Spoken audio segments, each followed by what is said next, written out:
You hit six figures. On paper, that should feel like success.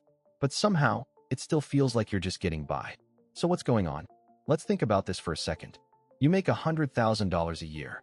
That's roughly $8,300 a month before taxes. You worked hard to get here.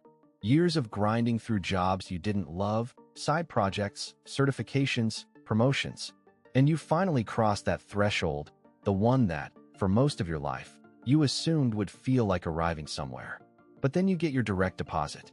And after federal taxes, state taxes, health insurance, the 401k contribution your HR department guilt you into because free money, and whatever else gets quietly scooped out before the number hits your account. You're looking at maybe $5,600 to $6,200 actually landing in your bank. Rent is $2,200. Car payment is $480. Groceries somehow cost what a vacation used to cost. And before you've had a chance to feel good about the month, it's already spoken for. That's not a personal failure. That's a structural trap that almost nobody talks about honestly.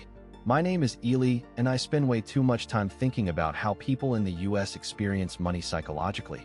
If you're someone who earns a normal income, maybe even more than you used to, but still doesn't feel financially secure, hit subscribe and give this video a thumbs up. Because what we're getting into today is not about budgeting apps or cutting out lattes. It's about something much deeper than that. Here's the thing most financial content completely glosses over. The feeling of financial security has almost nothing to do with your income number in isolation. The number on your paycheck matters a lot less than the gap between what you earn, what your life actually costs, and this is the part that gets people, what you believe you're supposed to be doing with that money at your stage of life. That last part is doing enormous psychological work, and most people have never examined it once. Let's start with the math, because the math itself is already sobering before we even get to the psychology. According to the Bureau of Labor Statistics, the median household income in the United States sits around $74,000 a year. That sounds like a lot until you look at what it actually buys in most metropolitan areas.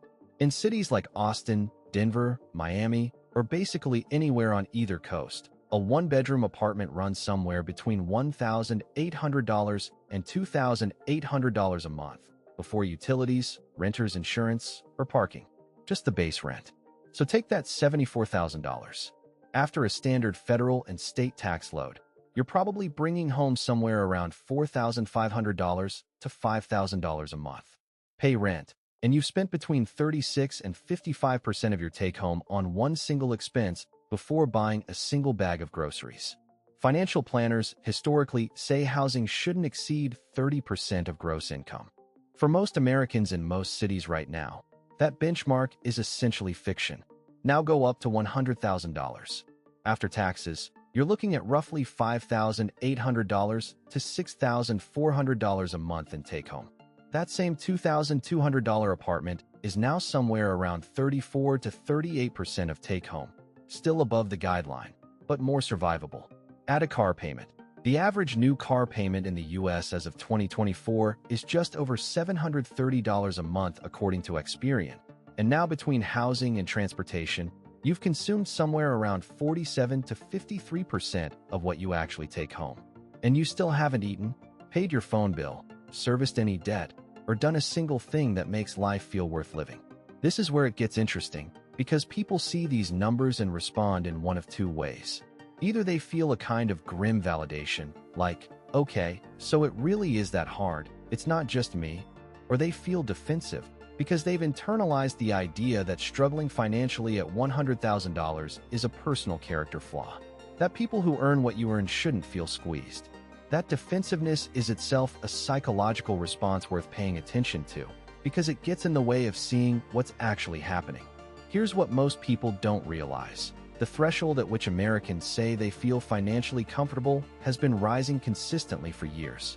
A Gallup survey found that Americans believed, on average, that a household needed around $85,000 a year just to get by, not to thrive, just to get by.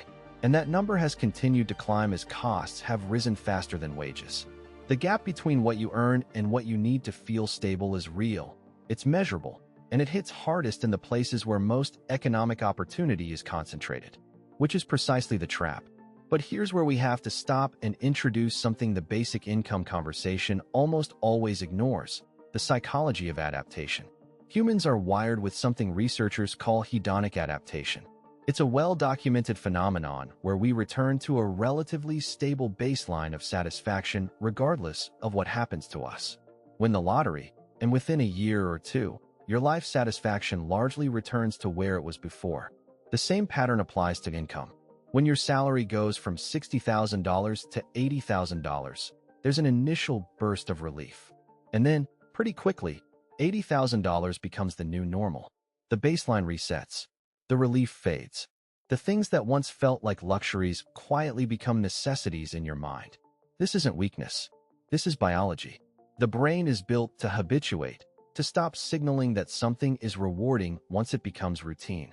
Your nervous system stops treating your income as a source of security once it becomes familiar, which means the raise you worked years for eventually stops feeling like a raise at all. Now you might be thinking, okay, but if I just keep earning more, eventually I'll outrun that. And that logic isn't entirely wrong. Money above a certain threshold genuinely does reduce stress and increase options. But the number required to create that buffer keeps moving on you, and it moves for two reasons. The first is real: inflation, rising housing costs, healthcare cost increases, the general expense of living a modern American life. These are structural forces that push upward on the cost of staying in place. The second reason is psychological, and it's quieter. It's called lifestyle creep, and while everyone's heard the term, very few people understand the mechanism driving it. Lifestyle creep isn't mainly about frivolous spending. At the everyday level, it's mostly about what social psychologists call reference group comparison. When your income goes up, the people around you, colleagues at the new job, neighbors in the neighborhood you moved into, become your reference group. And your reference group powerfully shapes what feels normal. If everyone in your world drives a car that costs $40,000, driving a $20,000 car starts to feel like deprivation even if you were perfectly happy with it 2 years ago. If everyone at your income level takes 1 or 2 vacations a year, not doing that starts to feel like falling behind rather than a personal choice. Your baseline for normal gets set by the people around you, and your brain, wired deeply for social belonging, interprets falling below the group norm as a genuine threat. The American Psychological Association has documented consistently in their annual Stress in America surveys that money is one of the top sources of stress for Americans regardless of income level. Let that sit for a second. Regardless of income level, people earning $50,000 feel stressed about money. People earning $150,000 feel stressed about money. The income number changes. The underlying anxiety doesn't evaporate the way people expect it to. Because the anxiety isn't really about the number. It's about the feeling of control, safety, and certainty, none of which are automatically granted by a bigger paycheck. Think about it this way. Imagine you're holding a bucket with a small hole in the bottom. Every month, water drains out. If you pour more water in, bigger income, the bucket stays fuller longer. But if the hole expands at the same rate the pour increases, you're running in place. That hole is your cost of living, your lifestyle inflation, your debt obligations. And for a lot of people right now, the hole grows almost as fast as the pour increases. The bucket never really feels full. Now let's talk about healthcare, because this one deserves its own moment. The United States is the only wealthy developed nation without universal coverage. According to the Kaiser Family Foundation, the average annual premium for employer-sponsored family health coverage is over $23,000. The employee's share, what comes directly out of your paycheck, is typically around $6,500 to $7,000 a year just in premiums. And then there are deductibles, copays, out-of-pocket maximums. One emergency room visit, one surgery, one specialist can cost thousands even with insurance. This creates a specific financial anxiety that a lot of Americans carry constantly. The awareness that they are one health incident away from a significant setback. That awareness, even when nothing bad is happening, is a persistent low-grade stressor. It keeps the nervous system on alert in a way that no amount of financial planning fully resolves, because the risk is real and largely outside your control. Compound that with the average American household carrying over $100,000 in total debt according to Federal Reserve data, mortgages, car loans, student loans, credit cards, And the picture of financial life in the US looks, psychologically, nothing like the simple, earn more, stress less narrative that gets repeated endlessly. Debt doesn't just affect your balance sheet. It changes your psychology in measurable ways. Research in behavioral economics shows that carrying debt creates a cognitive load, a persistent background processing that consumes mental resources. People under financial stress tend to make worse financial decisions, not because they're less intelligent, but because their attention is partially consumed by what they owe. There's a concept from scarcity research by economists Sindel Mullainathan and Eldar Shaffer that describes this precisely. When people feel a shortage of something, money, time, attention, the mind tunnels around that scarcity. It becomes hyper-focused on the immediate problem while long-term planning and cognitive flexibility suffer. Which means the people who most need to make good financial decisions are often least equipped to make them. Not because of character, but because of cognitive bandwidth depletion. Now let's bring this back to the six-figure salary, because here's where the real psychological trap sits.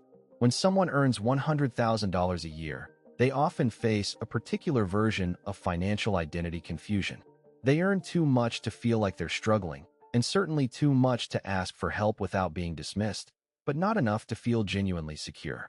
There's a kind of shame attached to saying, I make six figures and I still feel anxious about money, because the cultural narrative says that's where you've made it.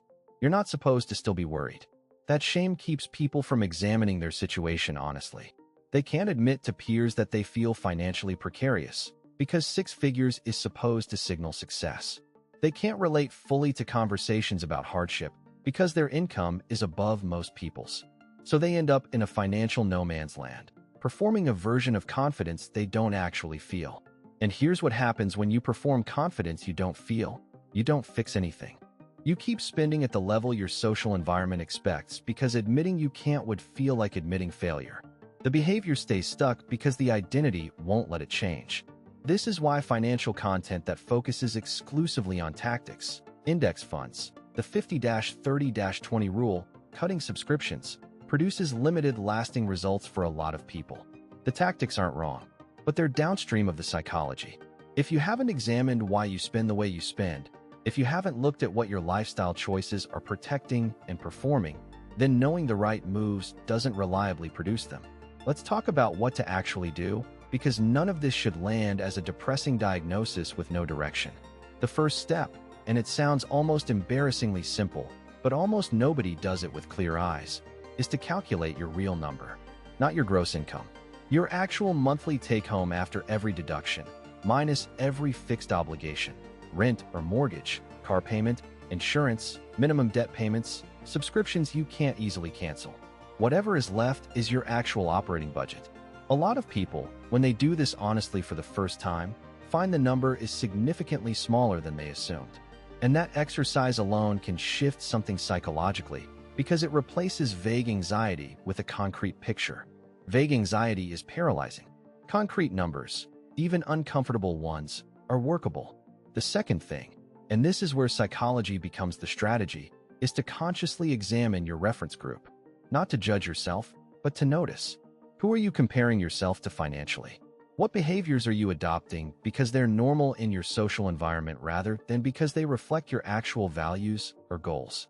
It's about developing what psychologists call comparative anchoring awareness, recognizing when your baseline is being set by external social reference rather than internal deliberate choice. Research consistently shows that people who anchor their financial expectations to their own trajectory, am I doing better than I was 2 years ago? Am I moving in the direction I want? Experience significantly less financial anxiety than those who anchor primarily to peers. Comparing upward to people who have more produces anxiety. Comparing to your own past and toward your own goals produces momentum. Third, and this one is genuinely underrated, build what financial therapists call a psychological buffer. This is slightly different from an emergency fund, though they often overlap. The psychological buffer is less about having 3 to 6 months of expenses saved, though that matters, and more about creating enough margin that single unexpected events don't cascade into crises. When there's no margin, every car repair, every medical bill, every surprise becomes a crisis. And a life where every surprise is a crisis keeps the nervous system permanently activated. Even moving from zero buffer to 1 month of expenses creates a measurable reduction in day-to-day financial anxiety, according to research from the Urban Institute. The psychological return on a relatively small financial cushion is disproportionately large. Now you might be thinking, this makes sense, but my cost of living is genuinely high. I don't have extra to save. I'm already cutting where I can. That might be completely true. This is where we have to be honest about the difference between a spending problem and an income problem. A lot of personal finance content defaults to the assumption that the issue is always on the spending side, that people need more discipline, more frugality. But for a meaningful portion of Americans, especially those in high-cost cities or carrying significant student debt, the math is legitimately hard even with disciplined spending. The problem isn't always behavioral. Sometimes it's structural. In those cases, the most impactful move isn't another round of budget cutting. It's finding a path to increase earning, negotiating compensation more aggressively, building a secondary income stream, developing skills that command higher pay, or making a geographic or career move that changes the math entirely. The psychology of income growth is different from the psychology of spending reduction. Growth is generative. It creates momentum and expands options in a way that pure restriction rarely does over time. And here's something worth sitting with as we close this out. The feeling of financial insecurity at $75,000 or $100,000 or even $120,000 is not evidence that you're bad with money.